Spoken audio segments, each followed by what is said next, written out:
whatever you find that helps you diffuse unwanted feelings and infuse wanted feelings is what the path of least resistance is all about.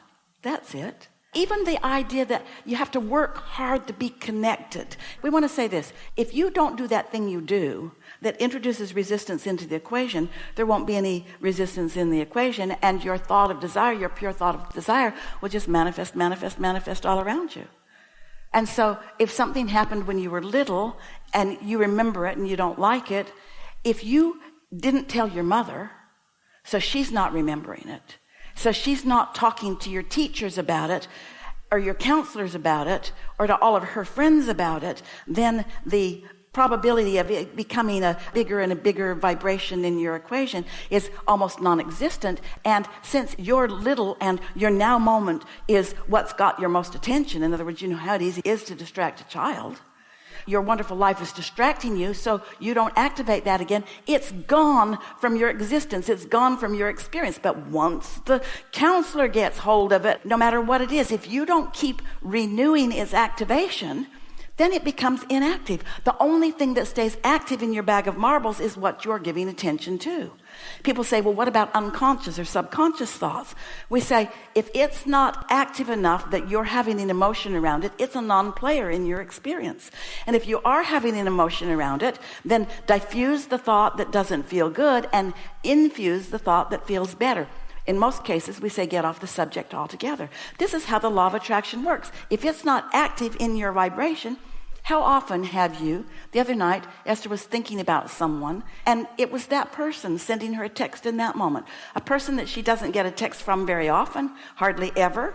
And Esther knows, I activated in my vibration. It's a vibrational match to what I'm wanting, and there it is.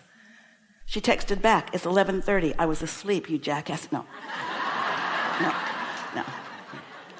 She texted back, it's no wonder that you came back to me in this moment because I've been contemplating you. It's the way it works. We want you to associate your connection with your thoughts, because you can direct your thoughts. And that's what creators do. You direct your thoughts. But you direct your thoughts, and then what? So if you direct your thoughts and then you don't ever follow through with what that thought and its activation brings back to you, then instead of being a deliberate creator, you're all over the place and you got things that you want and things that you don't want. And then we have endless questions about, well, why do I feel like this? And why do I think this? And should I pursue this? And what about this? And we just want you to simplify it. Don't try to sort everything out. You sorted it out and it's in the vortex. Go in the direction of that. And if you go in the direction of that by feeling your way there, you'll know it when you see it. You'll know it when you see it. Jerry and Esther would show up in some lovely clothing store or furniture store or kitchen making store or bus production store. And they'd say, what are you looking for? And Jerry would say, we'll know it when we see it. We'll know it when we see it, because he knew his intentions had already been well established. And if it's here and we're here, we'll see it. We'll know it when we see it.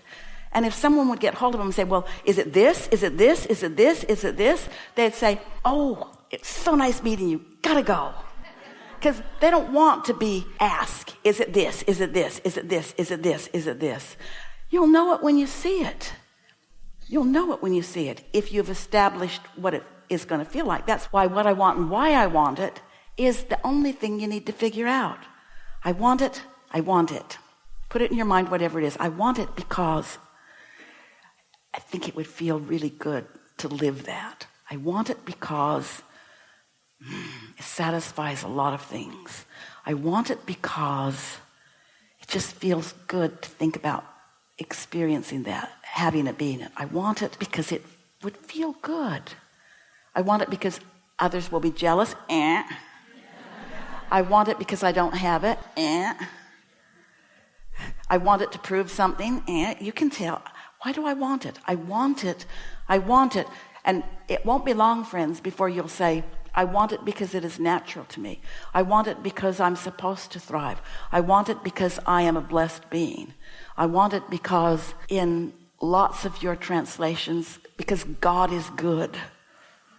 I want it because I am worthy. I want it because well-being abounds. I want it because it would be fun to have it. I want it because it's logical. I want it because I'm expanding. I want it because it's more. I want it because it would be entertaining. It would be uplifting. It would be enlightening. It would be exhilarating. It would be fun. It would be interesting. It would feel good.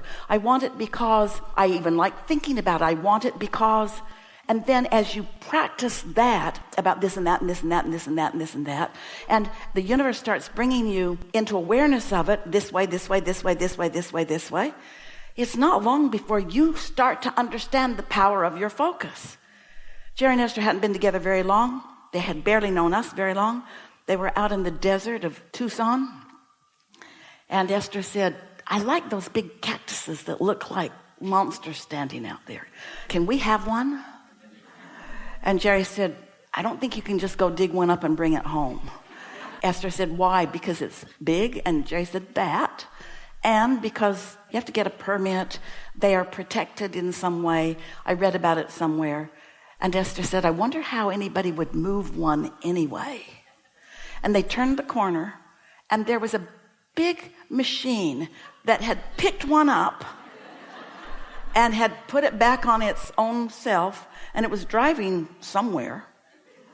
And Jerry just looked at Esther like, can you believe that? Have you ever had that thought before in your entire life?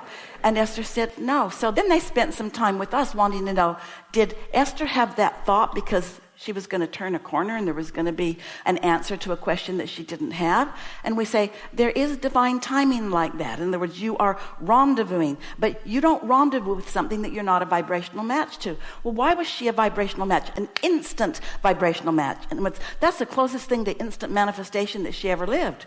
Why does that happen? Because it's a thought that you're not contradicting.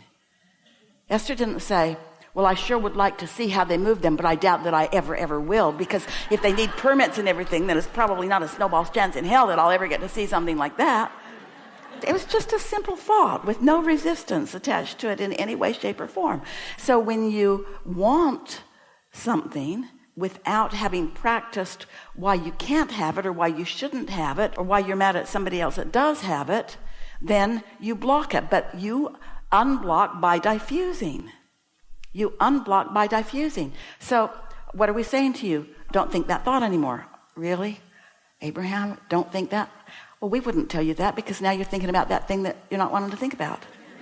Thinking about that thing that you're not wanting to think about. Now, in fact, you're thinking more about that thing that you not want to think about it than you were before. And so that's not the answer. So what is the answer?